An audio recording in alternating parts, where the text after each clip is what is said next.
Bienvenidos y bienvenidas, estamos una vez más con ustedes en su programa Respuestas a Preguntas que Incomodan con Yatensi Bonilla. Permíteme, Yatensi, darte la mano en señal de compañerismo y bendición. Muchas gracias, Gabriel. Siempre un gusto estar contigo, Yatensi. Creo que todos y todas estamos de acuerdo en que aprendemos mucho con tus enseñanzas y tus conferencias. No, y no solamente con mi persona, también con usted, Gabriel, porque el hecho de saber hacer preguntas inteligentes demuestra que usted es una persona muy brillante, inteligente.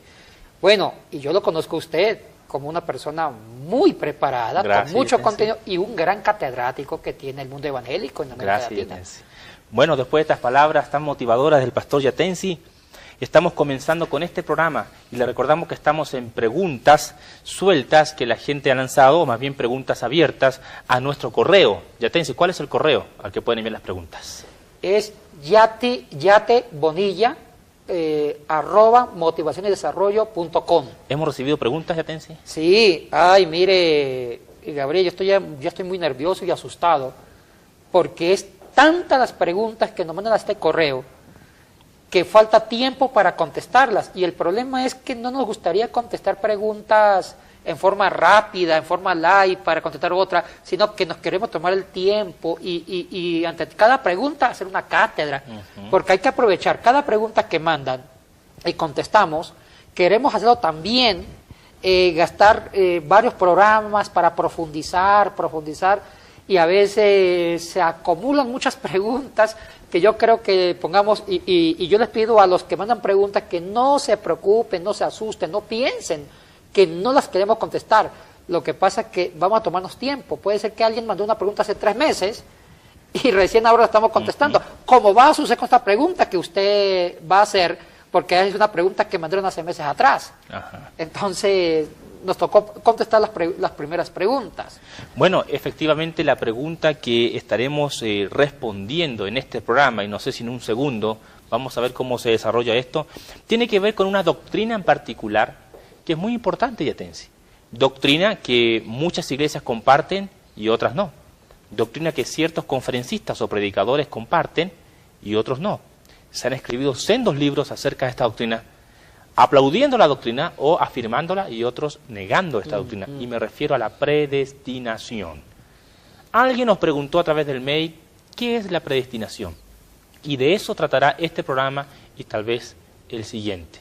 Así que, Yatensi, partimos con esta pregunta que es muy clara, muy sencilla, pero con un contenido profundo. ¿Qué es la predestinación? Mire, es un tema muy complejo y muy delicado porque estamos tocando la raíz, la esencia doctrinal de muchas denominaciones y congregaciones cristianas.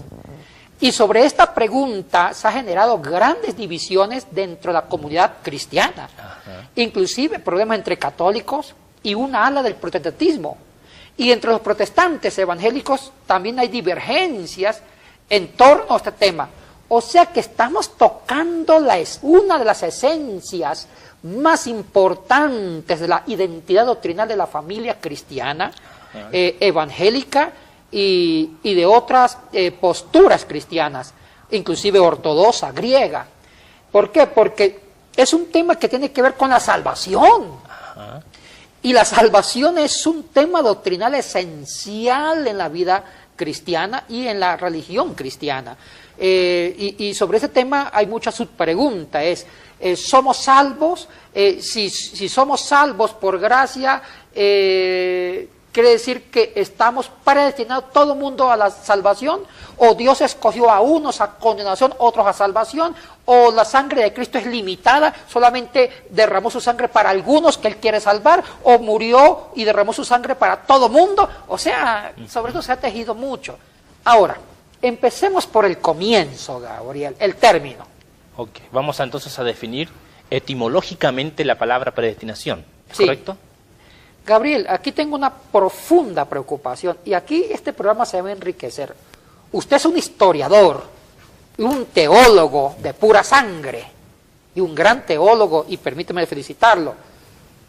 Yo manejo más la exégesis bíblica, la parte técnica de eso que a veces aburría a los alumnos, el auristo, la traducción. Lo que dice el texto. Lo que dice el texto.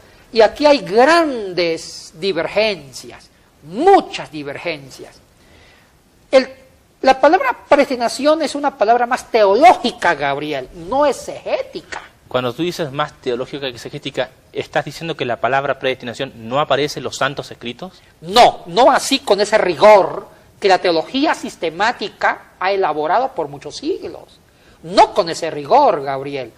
Porque la palabra que figura en el griego, tanto en Efesios, después más adelante vamos a hacer una pequeña exégesis de Efesios 1:5 y de Romanos 8:29. Yo estaba pensando justamente en eso, porque tú, en tu calidad de exégeta, dices que no aparece el término en sí, predestinación, pero estos dos versículos, Romanos 8:29 y Efesios 1:5, hablan de predestinación. Ahora, eso es la traducción al español, Gabriel. Si vamos a la traducción, en varias versiones, no en todas, sino en algunas, porque en algunas no dice predestinó, sino usa otra palabra. Pero en algunas versiones, como la nuestra, la Reina Valera del 60, sí dice nos predestinó, ya sea en Efesios 1:5 o en Romanos 8:29. Ahora, esta palabra predestinar es una transcripción directa de la Vulgata latina de San Jerónimo del siglo IV y V, que en latín se usa esa palabra pre. Ahora, en la lengua original griega, que fue la lengua que se usó para escribir el Nuevo Testamento, se usa la palabra prorizo. Prorizo. Sí, con doble O, prorizo. Sería bueno que nuestros amigos televidentes tomen nota de esto porque es importante. Prorizo. ¿Y qué significa prorizo? Prorizo tiene varios significados. Ahora, la esencia del término es llamar, llamó, convocó, invitó. Esta es la esencia en sí. La esencia. Correcto. Entonces, si traducimos literalmente del griego, no de latín, Gabriel, no de latín, sino del griego, sería, en Efesios 1:5 podría sonar así, y Dios nos invitó, nos convocó, nos llamó a ser sus hijos o a la salvación. Pero eso cambia mucho de lo que es predestinación en castellano, en español, porque predestinación, si vamos al término, hay dos palabras acá, pre y destino, en castellano, predestinación, como un destino ya fijado, pero prorizo es completamente diferente, llamar, convocar, invitar. ¿Cómo se llegó de prorizo a predestinación? Depende mucho del traductor. Uno de los que le dio otro sentido doctrinal teológico fue San Jerónimo, entre los siglos IV y V, cuando él traduce de las escrituras en griego y en hebreo a latín. ¿Por qué Jerónimo le dio ese sentido? Porque Jerónimo ya manejaba esa doctrina. Y usted como historiador lo sabe, Gabriel, porque Jerónimo era amigo de uno de los padres. Correcto. De esa doctrina. Me refiero nada más y nada menos que San Agustín de Hipona. Entonces, Agustín fue, se puede decir, que el que diseñó esa doctrina teológica desde el siglo IV después de Cristo, y Jerónimo abrazó esa doctrina porque Jerónimo y Agustín fueron de la misma época y los dos trabajaron en el mismo sentido. Entonces, Jerónimo la adopta, la teología de la predestinación de Agustín de Hipona, y la va filtrando en su traducción cuando lo tradujo la escritura del griego y hebreo al latín con la famosa Vulgata latina. Entonces, por eso que él le pone en latín predestinar, que es una palabra más latina que griega, y ahí quedó encasillada esa doctrina hasta el día de hoy. No en todas las versiones, en algunas. Es importante señalar a nuestros amigos de la audiencia de que constantemente en el programa mencionamos a teólogos de la historia o a personajes importantes de la Iglesia, entre ellos San Jerónimo del siglo V, siglo IV, San Agustín de Hipona, que es considerado en los círculos teológicos uno de los más grandes exponentes y padres de la teología en muchos aspectos. Si no me equivoco, San Agustín de Hipona vivió del año 354 al 430, y justamente por la misma época de San Jerónimo. Y justamente San Agustín de Hipona, él no creía en el libre albedrío, porque en esencia el hombre para San Agustín de Hipona era malo completamente, y era imposible que eligiera el bien o eligiera el mal. Ahora, Yatensi, ¿hubo alguna otra influencia en Jerónimo para transcribir prorizo a predestinación?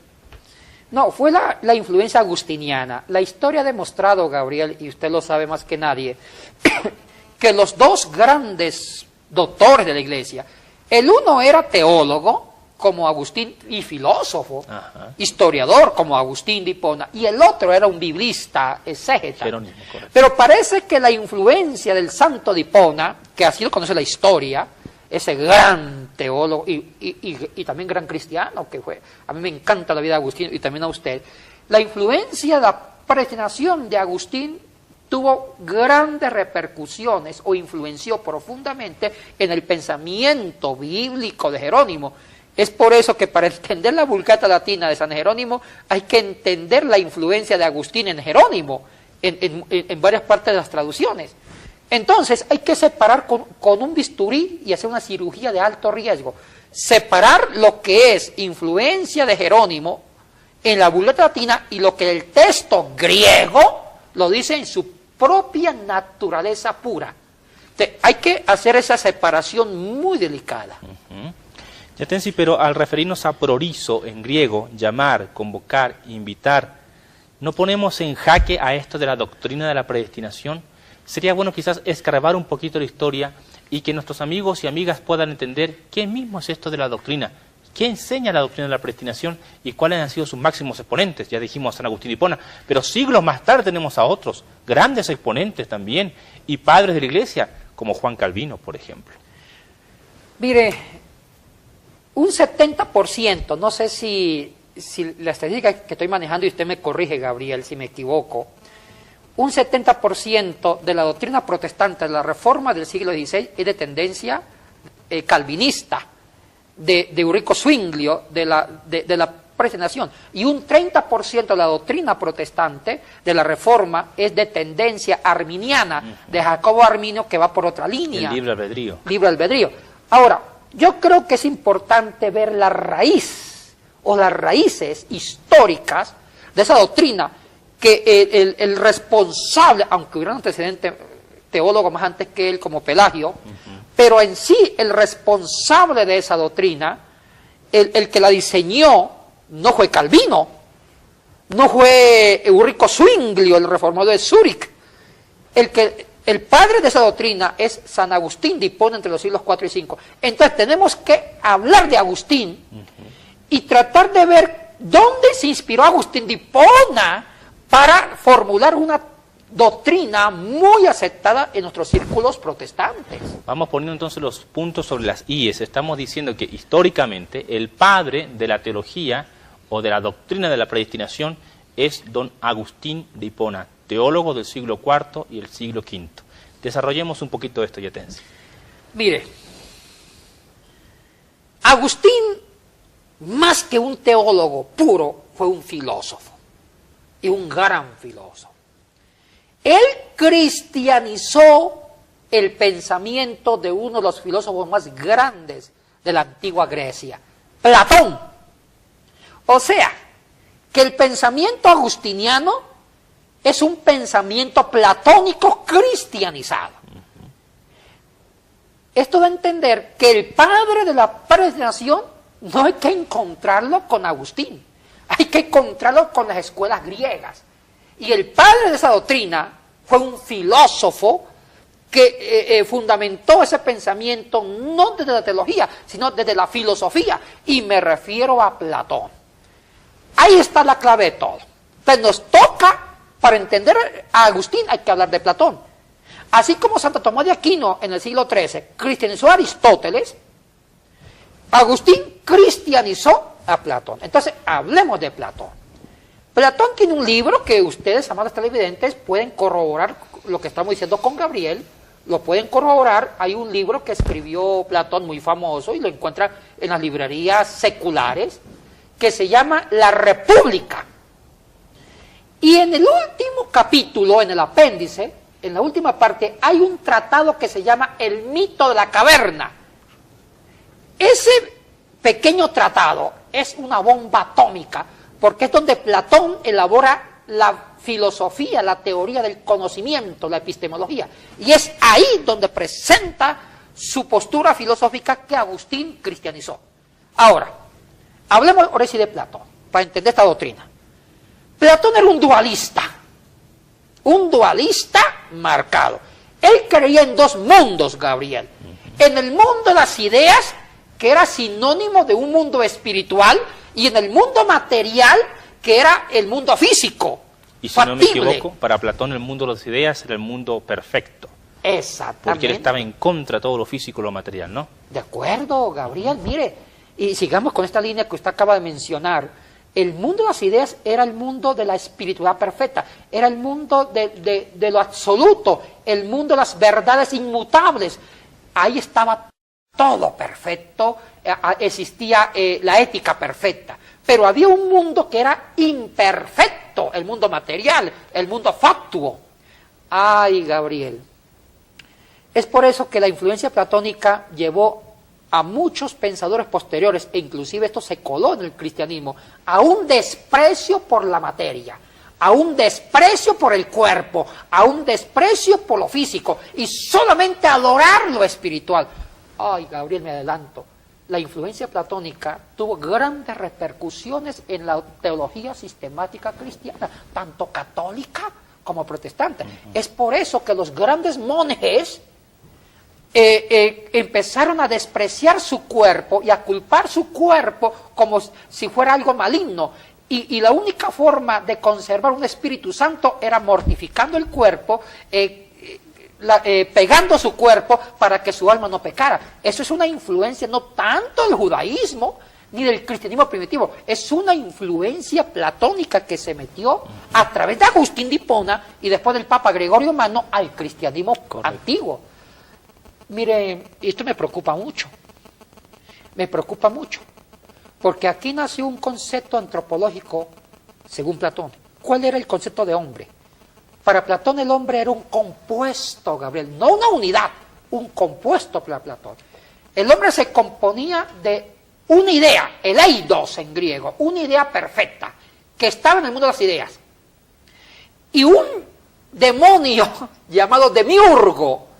El demiurgo para Platón, que está en la República de Platón, era el demonio, el artífice, que bajaba una idea linda, perfecta, hermosa, bonita, y la encarnaba en un cuerpo imperfecto, feíto.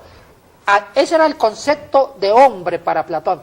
O sea, que aquí se fundó una doctrina católica muy antigua. Bueno, no digo de la doctrina católica romana, me refiero al catolicismo universal. Que era que ya las almas preexistían con Cristo. Y cuando nacía un niño, estuvo una ala del pensamiento antiguo cristiano, que cuando nacía un niño es porque Dios bajaba la alma de ese niño y lo mezclaba en un cuerpo. Mi mamá me enseñó así, mi mamá fue monja, y de entonces hecho, ella me enseñaba desde esa línea. De hecho, varios de nuestros padres, o quizás nosotros, escuchamos también esta postura acerca de las almas de los niños que estaban en el cielo y bajaban, ¿verdad?, al momento de ser concebidos. Pero sigamos con esto de Platón y la predestinación, ya tenés. Pero Platón decía, cuando la idea o el alma, cuando estaba en el mundo de las ideas, pongamos un ejemplo, Lorenzo. Lorenzo ya existía antes de nacer. ¿Dónde existía en cuanto a concepto de idea, de alma, en el mundo de las ideas? Y Lorenzo conoció todas las verdades absolutas en el mundo de las ideas. Pero el demiurgo bajó su idea, su eidon, su alma, y la encarnó en un cuerpecito imperfecto. La encarnación, al meterse en un cuerpo, se contaminó de la ignorancia, se contaminó de la corrupción, y él se le olvidó lo que antes conoció en el mundo de las ideas. Entonces comienza Lorenzo una caminata que se llama reminiscencia, dice Platón. Empieza a tratar de volver a conocer lo que antes conoció. Pero el cuerpo le dio todo como especie de el cuerpo, su materia, le enceguezó, perdón, no sé cómo la palabra apropiada. Le nubló, le tapó, y él se volvió ignorante y corrupto. Ya de lo que tú estás diciendo, y si nuestros amigos nos están poniendo atención a esto, es una especie de predestinación. Sí. Lo que Platón está diciendo. Exactamente. La preexistencia y todo lo demás. Exactamente, muy bien. Pero, ojo, el alma tiene que regresar de nuevo al mundo de las ideas. ¿Cuándo regresa? Completamente con la muerte. ¿Qué es la muerte para Platón? Es que el eidos regresa de nuevo donde vino. O sea que el hombre está predestinado destinado a regresar de nuevo donde vino. A su origen. Esta es idea platónica, entonces. Platónica. Todo lo que estamos diciendo acá, estos últimos minutos, es la idea de este gran filósofo griego, Platón. Producto del dualismo, Gabriel. Entonces, Esto influyó entonces grandemente en San Agustín de Hipona. exactamente. Pero cuando el hombre está, cuando su eidos o su alma está encarnada en el cuerpo, hay que despreciar el cuerpo, porque el cuerpo es sinónimo de ignorancia. Entonces hay que buscar las verdades espirituales, porque ellas nos llevan al cielo. Uy, ese dualismo marcado de Platón tuvo una profunda acogida en el gran santo de Hipona, Agustín de Hipona, que cristianizó eso. Entonces, ¿cómo le dio un sentido cristiano? Dijo Agustín, sencillo. El hombre es puro espíritu. El cuerpo es circunstancial. El cuerpo es malo para Agustín. ¿Sí? No lo dijo en una forma tan categórica, pero sí es algo que nos lleva a practicar las pasiones vergonzosas. O sea que para Agustín el cuerpo es de segunda categoría, Exactamente. mientras que el espíritu es de primera categoría. Exactamente. Es por eso que también hay que entender su testimonio. Agustín siempre tuvo que luchar con el problema de la castidad. Así es. Cuando uno revisa ese famoso libro que es lindo, Confesiones. las confesiones, mire, dicen los expertos que toda persona culta por lo menos ha tenido que leerse las confesiones de San Agustín, que es preciosísimo. Y él cuenta, en ese libro él habla sobre el desprecio del cuerpo, y él dice que el cuerpo, la carne, lo llevó a contaminar, a manchar su alma pura creada por Dios. Entonces, él fundamenta esto con Platón. Es por eso que él dijo Agustín una cosa muy importante: las almas deben regresar donde vinieron. Para él entonces este proceso ya está predeterminado. ¿Sí? Correcto. Y sacó una famosa frase, Gabriel, que dice: mi alma no descansará que no descanse en ti, oh gran Señor. O sea que toda alma humana termina viendo el rostro de Dios, porque el alma fue predestinada a regresar de donde vino. Entonces en ese concepto agustiniano todo el mundo va a ser salvo. Al fin de cuentas, así haya pecado, así haya tenido problemas en su vida terrenal, en este cuerpo, según San Agustín, me muero, pero el alma se va con el Señor. Usted dijo una gran verdad, Interprete Gabriel. bien Agustín. Ay, bueno, es que usted lo sabe porque usted es un gran historiador, Gabriel. Lo que pasa es lo siguiente: Agustín nunca habló de dos tipos de personas, que lo va a hablar el siglo XVI en la Reforma: los electos Y los reprobos. y los reprobos. Eso es de Calvino. Unos que van al cielo y otros que fueron predestinados para irse al infierno. No, Agustín solamente habla de los electos. O sea que para Agustín, toda alma va al cielo o se va con el Señor. Aunque no lo dijo directamente, lo dio a entender. Y esto tomando de la idea de la filosofía de Platón, ¿correcto? Sí, sí. Que las ideas tienen que volver a su mundo de origen. Qué interesante. Ahora, a mí lo que me preocupa, Gabriel, que esto tuvo mucha acogida hasta el día de hoy en círculos cristianos, donde hay círculos cristianos que tienen un desprecio por el cuerpo. No importa que se enferme, esté gordo de colesterol, lo importante es que su alma esté saludable, no importa que usted tenga un cáncer o sea pobre, lo importante es que su alma regrese a Cristo. No, esto no es una idea bíblica, es una idea del dualismo griego que fue cristianizado en un proceso histórico y se formó teología sistemática. Y eso hasta el día de hoy veo estas ideas en ciertas líneas cristianas que me preocupa mucho. Pero en el aspecto de Agustín creo que es diferente. Ya tienes, y aquí podemos dialogar. Este es mi punto de vista y tú tendrás el tuyo también. Pero Agustín, me parece, al leer el libro de Confesiones, su biografía, no sé si hizo un esfuerzo realmente considerable para atajar o sostener sus pasiones. Recuerdo una frase muy típica de Agustín, su oración: Señor, dame el don de la castidad, pero todavía no.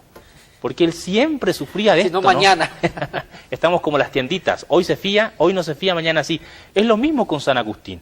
Entonces, en ese aspecto, ¿no te parece que manejaba un cristianismo demasiado débil, relajado, light, ligero? No, lo que pasa es que Agustín es hijo de su época, igual que San Jerónimo, el traductor de la Vulgata Latina. Ellos vieron, o sea, todas las tendencias, las pasiones le echaron la culpa a la carne, Exacto. al cuerpo. Ahora, en las antropologías contemporáneas, en el concepto de hombre, según la psicología moderna, es otra concepción antropológica. Los antropólogos modernos consideran que el hombre es una unidad sustancial, tomado más de Aristóteles, es una unidad inseparable entre cuerpo y alma o espíritu. O sea que no podemos separar, porque las pasiones del alma se exteriorizan por el cuerpo.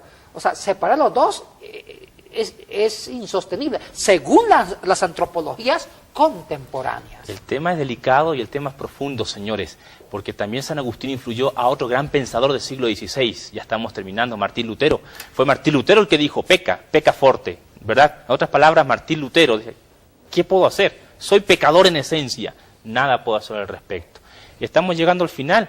¿Crees que hay un segundo programa respecto a esto? No, yo creo que sí, porque recién estamos comenzando, amables televidentes, recién estamos comenzando con la doctrina de predestinación. En este primer programa, Gabriel, lo que hicimos fue tratar de ver las bases filosóficas de cómo Agustín trabajó, y también hay un cabo suelto. ¿Qué dice la Biblia? Que es lo que nos interesa sobre esto. Y a mí también lo que me gustaría es explicar a los televidentes qué mismo es la doctrina de la predestinación. Hasta ahora hemos visto introducción, pero qué mismo, según sus los promotores, Juan Calvino, Ulrich Zwingli y otros, quizás en el siguiente programa. Sí. Bueno, estamos llegando entonces al final de esto y esperamos que el Señor realmente les bendiga. Sigan viéndonos porque el programa está interesante. Palabras finales, Yatensi.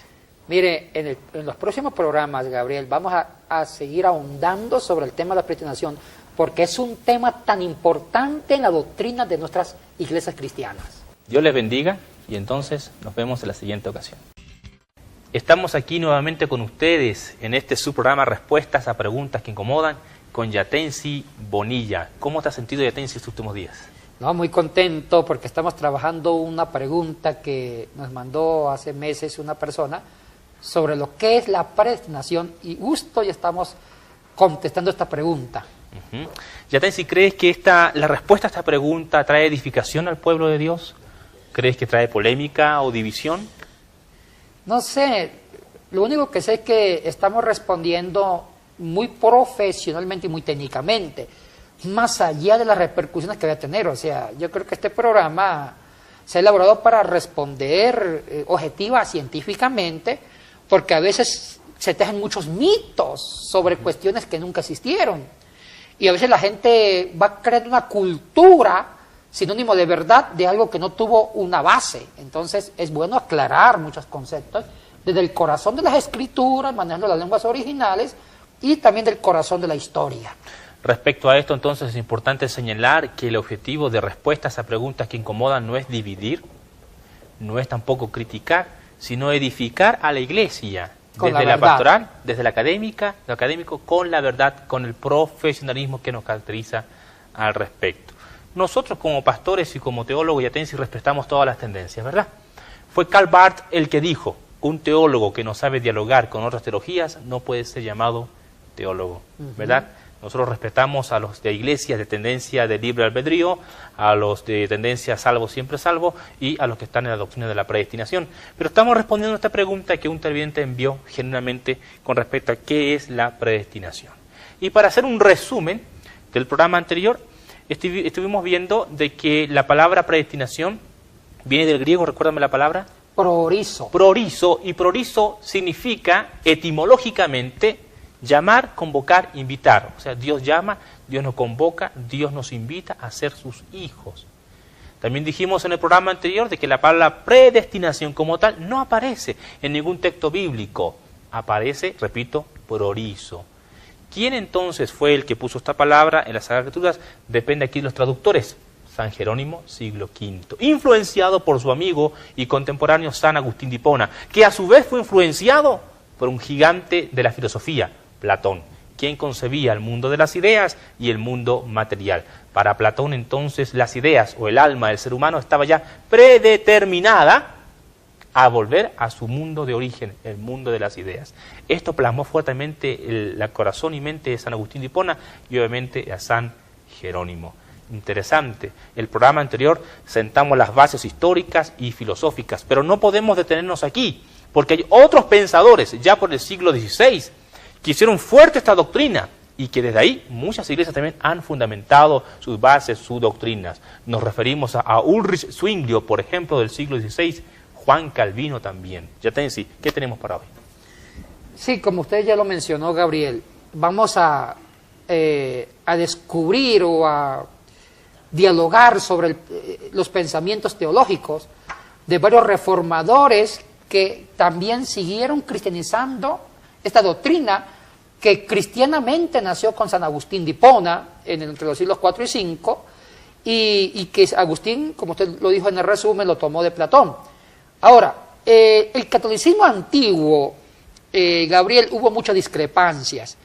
Existieron grandes cristianos, doctores de la Iglesia, que siguieron la línea de Agustín y otros que no estuvieron de acuerdo con Agustín. O sea que Agustín sentó las bases para una polémica doctrinal posterior que hasta el día de hoy la vemos todavía reflejada. Ahora, miremos más en la Reforma. En el siglo XVI, cuando se da la Reforma, aquí una aclaración, la Reforma no la dio solamente Lutero, no, al mismo tiempo existieron varias reformas paralelamente con Lutero. Pero fue Martín Lutero el que históricamente clavó sus 95 tesis en la Catedral de Wittenberg y pareciera de que los historiadores han hecho de ese evento lo máximo. Bueno, lo que pasa es que los historiadores se focalizaron en Lutero, pero paralelamente a Lutero existió un Ulrico Zwinglio, correcto, que es tan contemporáneo como Lutero, y los dos hicieron las reformas paralelamente. Pareciera que Ulrico o Ulrich Zwinglio ha sido opacado por la sombra de Martín, ¿verdad? En cierto sentido, sí, sí. Ahora mire, la reforma protestante de Ulrich Zwinglio o de Ulrico Zwinglio fue fundamentado con una teología de la predestinación. Un momentito, ¿tú estás diciendo que es Ulrich Zwinglio quien populariza esta doctrina? ¿No es Juan Calvino más bien, ya te dice? Bueno, Juan Calvino se inspiró en Zwinglio, un poquito posterior, porque históricamente primero es Zwinglio. Inclusive si vamos a ver la fecha de nacimiento y de muerte, ahí ya no dice todo, porque Zwinglio nace en el año de 1484. Un año después que Martín Lutero. Exactamente, y muere en el año de 1531. En cambio, Juan Calvino nace en el año de 1509 y muere en el año de 1564. O sea que realmente la teología calvinista fue inspirada por la teología de Zwinglio. Y esto es muy importante, Yatensi, porque en los libros de historia se suele ver a Juan Calvino como el padre de la doctrina de la predestinación, ¿no? Pero tú nos estás diciendo que es más bien Ulrich Zwinglio quien ya toma las ideas de San Agustín y de otros pensadores para escribir sus pensamientos. Mira, que hay una cosita, a veces los historiadores se enamoran de un personaje y escriben sobre ese personaje y lo da a entender que es el único. Y a veces no se focalizan sobre otros que ya existieron. Entonces yo creo que hay que recuperar la paternidad teológica de la predestinación protestante con Zwinglio, porque Calvino es un efecto de Zwinglio. Aunque también Calvino le dio otro giro, correcto, diferente, otra tendencia, otro foco, pero en sí la esencia la toma de Zwinglio, que Zwinglio tomó de San Agustín de Hipona y de una vertiente histórica. Aunque la predestinación de San Agustín de Hipona, como dijimos en el programa anterior, no es como la que se conoce hoy realmente, ¿no? Que unos son predestinados para salvación y otros predestinados para condenación.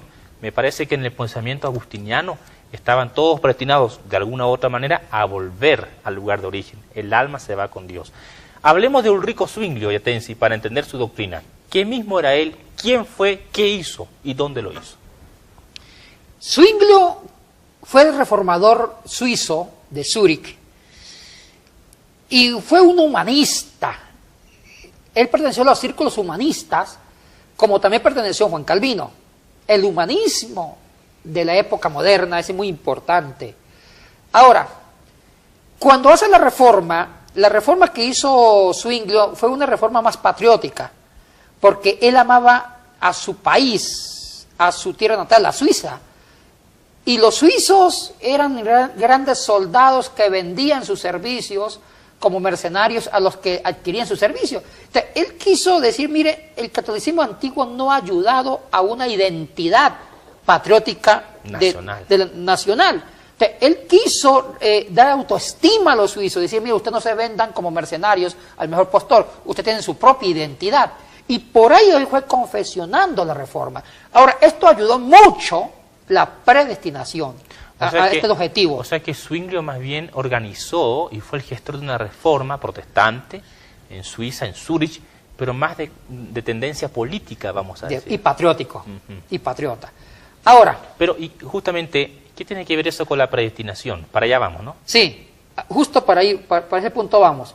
Él toma a Agustín, y usted ya lo aclaró. Agustín tuvo un concepto de predestinación más que todos se van a salvar. Más universal. Más universal. En cambio, Rico Zwinglio fue mucho más bipolar. Él dijo, mire, fundamentemos la predestinación en un tema muy importante, la soberanía de Dios. Ese es el fundamento de la doctrina de la predestinación de Ulrico Zwinglio. La soberanía, dijo él. O sea, Dios decide. Dios decide, porque Él es soberano. Y tomó un texto de las Escrituras en los Evangelios cuando dice, ninguna hoja de un árbol se va a caer sin el permiso y el perfecto control soberano de Dios. Porque aún los cabellos están contados, dice. Exactamente. Entonces, él toma esa parte de la Escritura y empieza a fundamentar su doctrina. Ahora, dice él, y mire que es lógico lo que dice Zwinglio, tiene una gran lógica, Gabriel. Es muy bíblico, además. Sí, porque dice, mire, si Dios es soberano, una consecuencia de su perfecta omnipotencia, omnisciencia, omnipresencia de su soberanía es que Él controle todo. ¿Incluso el futuro? También el futuro y el comienzo. O sea, la soberanía de Dios genera un control perfecto de todos los acontecimientos históricos, desde antes y después. Cuando hablas de un control total, hablamos entonces que Dios, en el concepto de Zwinglio, tiene el destino de la humanidad ya fijado. Exactamente, porque si Dios no tuviera el destino de la humanidad, significa que no es omnipresente, omnisciente, ¿Y ya no Dios? Sea que no hay una soberanía de Dios y ya no es Dios. Esa es una lógica para fundamentar es un pensamiento muy genuino, ya tienes, y muy lógico. Y muy profundo además. Sí. Entonces, bajo la omnipresencia, bajo, ¿cómo se llama?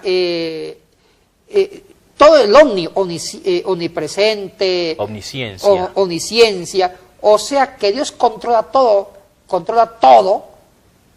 lo controla Dios. Es por eso que Dios ya tiene dos tipos de personas en la salvación: los electos y los reprobos. ¿Y ese no fue un invento de Juan Calvino, más bien, esos términos? No, lo inventó Zwinglio. Qué interesante. Que Calvino lo retoma es otra cosa. Y tú sabes que a mí me gusta la historia, y yo siempre había leído que era Juan Calvino el que inventa esos términos, los electos y los reprobos. Los electos, que son los hombres destinados para salvación, y los reprobos, los hombres destinados para perdición. Pero tú dices que fue Zwinglio más bien quien inventa eso. Fue Zwinglio. Que Calvino retoma los conceptos, lo depura y le da otro giro, es otra cosa, Gabriel. Entonces dice Zwinglio, si Dios tiene todo el control, o sea, es como la palabra antes, Zwinglio fundamenta la predestinación dentro de la soberanía. De la soberanía, esa es la palabra correcta, la soberanía. Entonces quiere decir que Dios, desde antemano, tiene dos grupos de personas: los electos, que fueron elegidos, predestinados para la salvación, y los reprobos, que fueron elegidos y predestinados para la condenación. ¿Dónde se basa bíblicamente Zwinglio? Se basa en Efesios 1:5 y en Romanos 8:29. ¿Podemos leer esos versículos? Claro. Bien, justamente acá tenemos el pasaje de Romanos 8:29, Yatensi. Vamos a Romanos 8:29. Dice: porque a los que antes conoció, también los predestinó, para que fuesen hechos conformes a la imagen de su Hijo, para que Él sea el primogénito entre muchos hermanos. El 30. Y a los que predestinó, a estos también llamó. Y a los que llamó, a estos también justificó. Y a los que justificó, a estos también glorificó. Ya te insisto, estos versículos están claritos, al menos en esta versión. Bueno, ya en el programa anterior dijimos que eso es una traducción más del texto latino, de la Vulgata latina, que San Jerónimo ya quería esa doctrina y la deposita en el texto griego. Tendría que ser prorizo. Ahora, si usted lo traduce con el término griego, ¿cómo quedaría? Sería Y sabemos que los que ama a Dios, porque los que antes conoció también los eligió, o los invitó, los convocó, los llamó. Entonces, ya cambia el sentido. Y si aplicamos el proviso, en el versículo 30 decía, y a los que llamó, convocó, invitó. Entonces ya va cambiando el sentido escritural. Pero claro, hay que ver que Ulrico Zwinglio lee el texto desde el texto latino, porque ya se había traducido al inglés, al alemán, a las lenguas de los Países Bajos, desde el latín, de la Vulgata Latina, a las lenguas vernáculas. Tenemos que recordar a los amigos televidentes que la Vulgata Latina, que fue creación de San Jerónimo, tuvo un gran impacto en toda la Edad Media, ¿sí? Incluso para los reformadores. Sí, porque todas las traducciones que se hicieron al español, al alemán, al inglés, fue del texto latino. Así que estos reformadores, al parecer, no recurrían a los textos originales, sino que recurrían a la Vulgata pensando que era un texto original, y de hecho es una muy buena versión, pero vemos que tienen algunas complicaciones aquí, ¿no? Sí. Mire, Gabriel, entonces, ¿qué pasa en el fondo? Con todos estos antecedentes, Ulrico Zwinglio va elaborando toda una teología de la predestinación desde la postura agustiniana y fundamentado, sustentado por la teología de la soberanía de Dios. Dios tiene todo el control. Entonces, si Dios controla todo, también controla quiénes van a salvarse y quiénes van a condenarse. Dijo Zwinglio, me parece una incoherencia que Dios no sepa quiénes se van a salvar y que Dios no sepa quién se van a condenar. Desde ahí me parece con mucha lógica, pero Zwinglio se distancia de la postura primera de San Agustín, ¿no? En el concepto de la salvación universal, de que todos volvemos a Dios. ¿Por qué se distancia Zwinglio? ¿Qué lo llevó a formular dos tipos de personas? Lo que pasa es que también Ulrico Zwinglio le está dando una dedicatoria al Papa, a toda la estructura católica romana que Zwinglio está luchando. Está diciendo que muchos católicos han sido predestinados a la condenación. Entonces, también hay que ver que Zwinglio está luchando contra un sistema teológico de la Edad Media, del catolicismo antiguo y medieval. O sea que él está interpretando este pasaje también en base a las circunstancias históricas que está viviendo. Exactamente. Y posiblemente hay versículos que venían a la mente de Zwinglio, no todo el que me diga Señor, Señor será salvo. Exactamente. Entonces, todo eso ayuda a construir esa doctrina. Ahora, aquí hay grandes problemas teológicos, porque también es cierto que Zwinglio, por la lógica de la soberanía, si Dios es soberano, también controla y sabe quién se van a condenar y a salvar, pero también genera otra contradicción al mismo tiempo. Entonces, esto quiere decir que la sangre de Cristo fue limitada, que Cristo vino a morir solamente por un grupo y no por el otro. Entonces, también se contradice con la teología que presenta Lucas, en Hechos y en Lucas, donde da a entender que la salvación es universal, y también se contradice con Isaías. Correcto, los cantos del siervo. Que también la salvación va a beneficiar a muchos pueblos no judíos, a todos universalmente. Entonces, también se va contradiciendo, diciendo que Cristo vino a morir por algunos y no por otros. Entonces, eso empobrecería la obra expiatoria de Jesucristo. Es exactamente lo que estaba pensando Yatensi, ¿no? Si tomamos el pensamiento de Ulrich Zwinglio en Romanos 8, 29 y 30, y si vamos a especular como teólogos que somos, ¿verdad? Cuando Cristo estaba en la cruz, ¿en qué estaba pensando? ¿Estaba pensando en morir solo por lo que su Padre ya había destinado para salvación? Bueno, ¿o estaba en todos? Eso lo da a entender Zwinglio, que Cristo murió y Cristo de pronto tenía en la mente solamente dar la vida por los que el mismo Padre escogió antes de la fundación del mundo.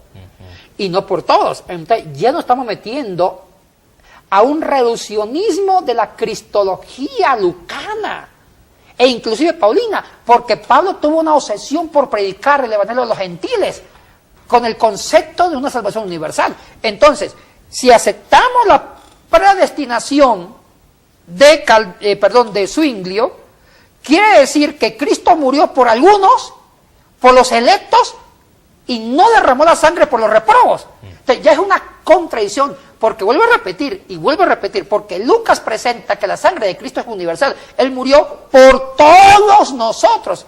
Y si murió por todos nosotros, Zwinglio se está contradiciendo con las Escrituras, que da a entender que la sangre de Cristo, la obra expiatoria de Cristo es universal. Pero por otra parte, Yatensi, la postura de Zwinglio es bastante contundente, porque la Biblia sí habla de un Dios soberano, la Biblia sí habla de un Dios omnisciente que todo lo sabe, y si es así, entonces Dios también conoce el futuro de la humanidad, y si es así, entonces todos ya estamos destinados. O sea, lo que dice Zwinglio no es antibíblico. No, es lógico. Pero también miremos la postura. Si aceptamos a Zwinglio, que hay reprobos y electos, que hay algunos que fueron predestinados para salvación, otros para condenación, hay un problema. Entonces quiere decir que la sangre de Cristo fue limitada para algún grupo de electos. O sea, ya abrimos una caja de Pandora, que Gabriel, eso me encanta. Tenemos un problema bien serio que hay que resolver. Hay que resolverlo. Y de repente estamos conversando aquí tranquilamente esto, y a lo mejor tú eres reprobo. O también yo. y no también los grandes evangelistas. ¿Quién sabe eso, Yatensi? Ay, mire, yo le he dicho a mis alumnos cuando me hacen preguntas, ¿quiénes son salvos y quiénes no salvos? ¿Y sabe qué digo yo?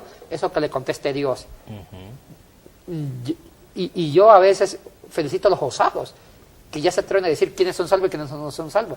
No, esas son respuestas muy divinas, que mis neuronas no alcanzan para... ¿Tú no te atreves a formular quién es salvo y quién no? No.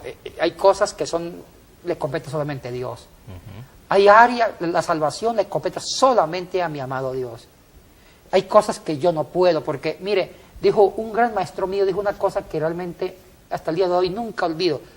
Cuando alguien le hizo una pregunta, si Hitler estaba o no estaba en el cielo, o se condenó, él dijo, mire, no me atrevo a contestar esa pregunta.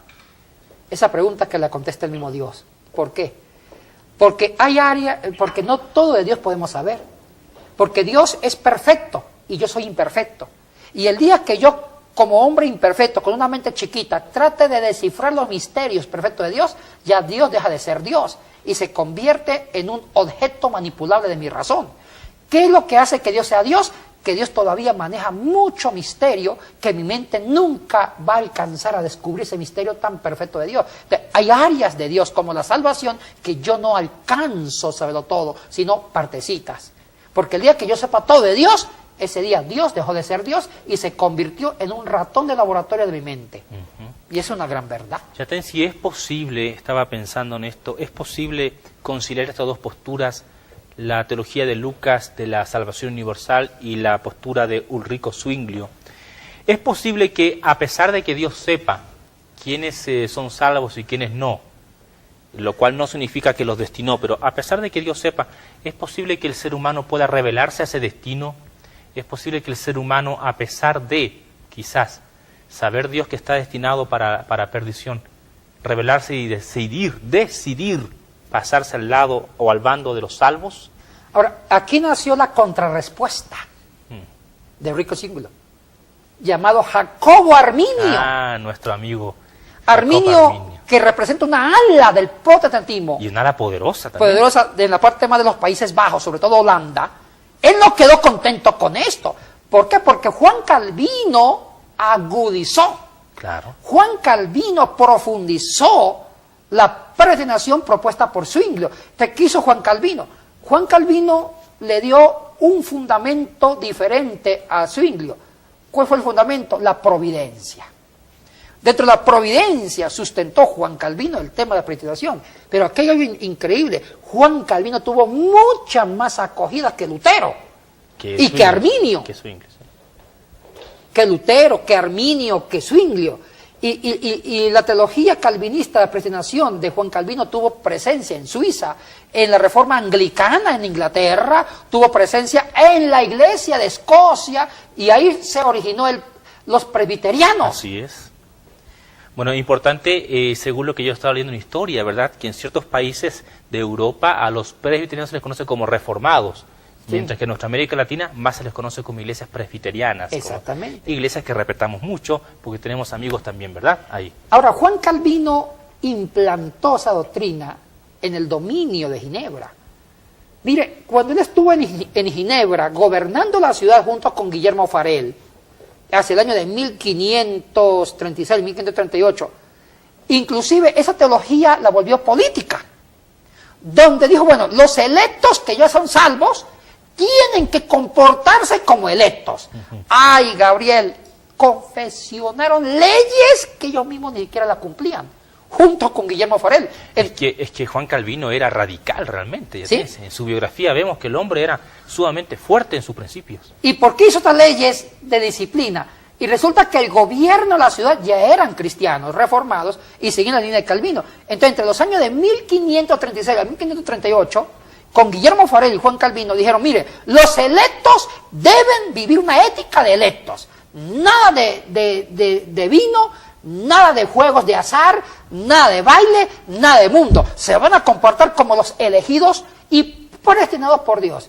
Entonces Guillermo Farel dijo una pregunta a Juan Calvino, ¿y qué pasa con los reprobos? Ellos también están obligados a cumplir con las leyes que tú mismo has diseñado. Digo, sí, porque también los reprobos, mientras que estén viviendo en la tierra, deben comportarse sanamente, aunque se condenen. O sea que también le aplicó a las leyes a los que supuestamente se iban a condenar. Pero aquí hay un problema, Yatensi. ¿Cómo saber quiénes son electos y quiénes son reprobos? Bueno, precisamente estuvo las leyes que inventó Calvino. Cuando se daban esas leyes, dijo Calvino, ya las personas que no puedan cumplir con las leyes, ya son personas que están diciendo que son reprobos. Y a ellos le aplicaban, inclusive muchos de ellos fueron expulsados. Los que daban síntomas de no cumplir con las leyes que Juan Calvino y Guillermo Farel sacaron, eso era un síntoma de un reprobo. Y los reprobos eran repatriados, eran sacados de Ginebra. O sea que la predestinación calvinista tuvo efectos políticos en Ginebra. Correcto. Muy interesante, estamos llegando prácticamente al final del programa, Yatensi. Creo que ha sido muy edificante esta conversación, pero hay muchas preguntas, tengo muchas preguntas todavía en mi cabeza y sé que hay gente que nos está mirando, que tiene muchas preguntas. Es posible que haya gente también, Yatensi, que base su doctrina justamente en esto de la predestinación. Nuestra intención no es aquí dividir ni polemizar, sino más bien hablar de la parte exegética de lo que es la predestinación. ¿Qué consejos, qué ánimos tú le das a esas personas? Ahora, hay un problema serio sobre esto, Gabriel. Jacobo Arminio reaccionó violentamente. Es cierto, y eso lo veremos en el próximo programa, porque no alcanzamos ahora. Sí, yo creo que porque nos falta ver la postura de Arminio, que fue la contraparte de la ala protestante sobre esto. Mire, y hay una cosa en Calvino. Calvino fundamentó su teología con lo que se llamó la gracia irresistible. Que era imposible la gracia irresistible era una voluntad soberana que se imponía sobre el que era elegido. Supongamos, Juan Pérez fue elegido para ser electo, salvo. Pero Juan Pérez era un borracho o un pecador que mostraba obras de reprobo. Entonces dice Juan Calvino, la voluntad de Dios, la voluntad salvadora de Dios, se impone sobre la voluntad de Juan Pérez. Entonces hay una gracia que no irresistible. No puedo resistir, correcto. Que la voluntad humana no puede resistir ante Dios y termina haciendo obras de todo electo. Entonces eso Arminio dijo, no lo acepto. Bueno, muy interesante, pero el siguiente programa estaremos viendo lo que Yatensi nos está diciendo respecto a Jacobo Arminio. Siga con nosotros porque este tema está muy interesante. Bendiciones.